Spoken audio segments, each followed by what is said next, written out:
Je vais vous donner quelques conseils, surtout à ceux qui commencent le ministère prophétique. Ne vous souciez pas d'abord du ministère prophétique. Travaillez votre vie chrétienne. Parce que le ministère peut devenir un obstacle à ta croissance chrétienne. Au lieu de lire la Bible, tu commences à chercher les dimensions. Au lieu de passer par la délivrance, tu cherches d'abord des niveaux.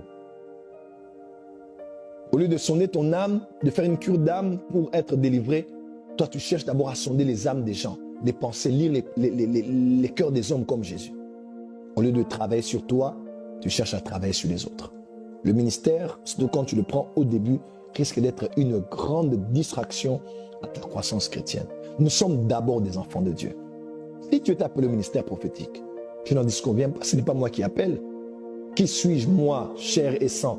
Qui suis-moi, ombre et poussière, pour tenir tête au Dieu qui t'a appelé, qui t'a choisi? Mais je te donne quelques conseils, mon fils et ma fille. Je te donne quelques conseils comme quelqu'un qui connaît beaucoup de ces choses des prophètes. Quand tu es appelé au ministère prophétique, première chose, si c'est vrai, dépose ça à côté. Travaille d'abord ta vie chrétienne. Travaille ta relation avec Dieu.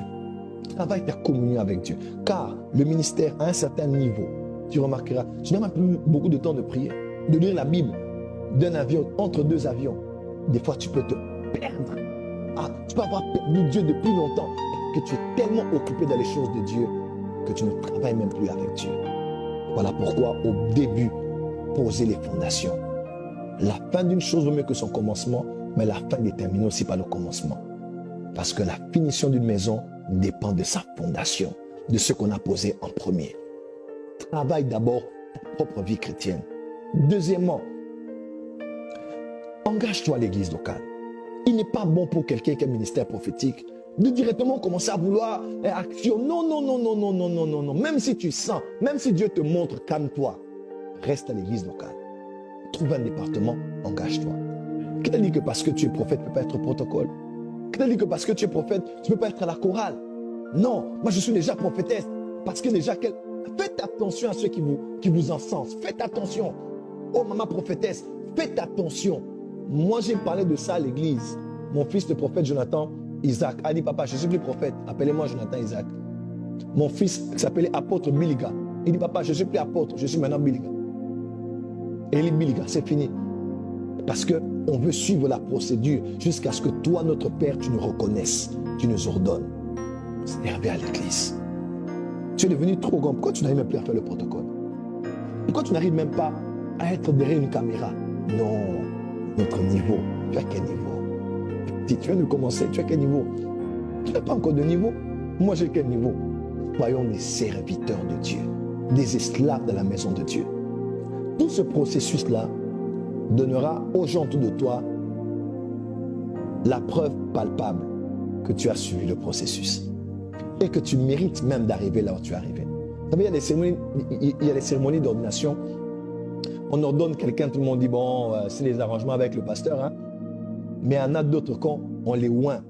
Les gens se souviennent comment il était venu à l'église, comment il était aux affermissements, comment il était baptisé, comment il chantait, comment il montait, comment il modérait. Il commençait à gagner en confiance. On commençait à reconnaître les dons qui étaient en lui. Des hommes comme ça, quand on les honore en public, tout le monde est content. Tout le monde est satisfait.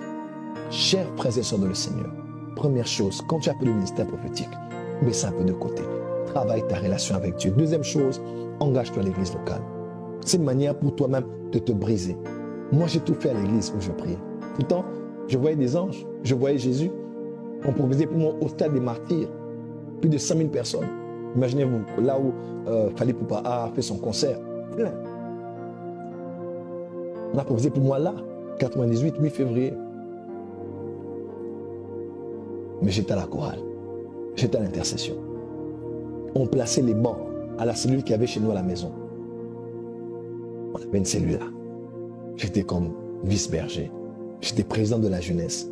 J'ai suivi le processus. Vous ne voulez même plus travailler à l'église. Vous ne voulez même plus travailler dans la maison de Dieu. Même plus servir vos parents spirituels. On ne me reconnaît pas.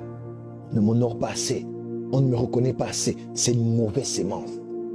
C'est la sémence de la rébellion. Quand quelqu'un commence à chercher à être sous les spots, comme ceux qui sont devant lui, il n'est pas loin de la rébellion. Il n'est pas loin de la rébellion. Dis à Dieu, brise-moi. Dis à Dieu, taille-moi. Calme ton zèle. Travaille ta relation avec Dieu. Travaille dans l'église locale et rapproche-toi de tes parents spirituels. Commence à travailler dans l'environnement. Le Dieu qui témoigne dans le cœur de ses serviteurs témoignera dans ton cœur. Et je prie encore que tu sois dans une bonne église parce que certains aussi n'ont pas la chance. Ils tombent dans une église où on n'aime pas les prophètes, on n'aime pas le prophétique. Ça, c'est une autre histoire. Mais autant que vous pouvez, servez. Et ne dites pas, voilà, et ne dites pas, moi, je suis prophète, on ne peut pas m'ordonner pasteur dans cette église. Non, non, non. Tu peux avoir été appelé pasteur, prophète dans ton ministère, mais dans le processus, Dieu peut permettre que par ton père spirituel, on t'ordonne dans un autre ministère, mais saisonnier, afin de te préparer à ton ministère permanent. Oui, David était berger. David chantait. Et après, il est entré dans l'onction royale. Mais dans l'onction royale, il a été fort et distingué parce que dans son onction saisonnière, il avait eu des outils. Il avait eu des outils. Le cœur d'adorateur venait de sa capacité à chanter, à composer. Dieu peut te permettre d'être évangéliste à un moment pour te donner le cœur de la mission. Parce que demain, quand tu entreras pleinement dans le prophétique, tu seras un prophète missionnaire. Tu seras un prophète qui parlera beaucoup de la mission, de l'évangélisation, de l'enlèvement, de la grande moisson. Si tu te dis tellement pressé, non, mon père spirituel n'est pas connecté, ma mère spirituelle n'est pas connectée. Comment Dieu m'a dit que je suis prophète, ils veulent me consacrer pasteur? Non, ça c'est pas Dieu, ça c'était notre piège. Faites très attention. Ce n'est pas parce que vous êtes appelé au ministère apostolique qu'on doit d'abord vous ordonner apôtre. Non. Ce n'est pas parce que vous êtes appelé prophète de ministère que votre église doit d'abord vous reconnaître comme prophète. Non.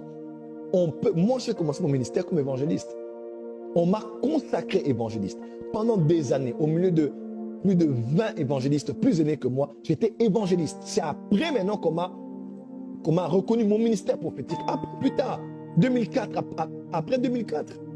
Mais avant tout ce temps, j'étais évangéliste Francis.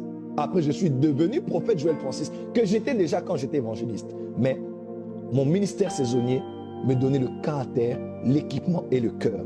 Il paraît même que Paul, avant d'être apôtre, il a travaillé comme docteur. Moi, je crois qu'il était, certains disent comme prophète, d'autres disent comme docteur, mais je crois qu'il était docteur. C'est sa capacité de docteur qui lui a donné l'habilité d'écrire et d'enseigner. C'est ce qui a fait la force de son ministère apostolique. Ce n'est pas parce que tu es appelé prophète qu'on doit d'abord t'ordonner prophète dans ton église locale. Non.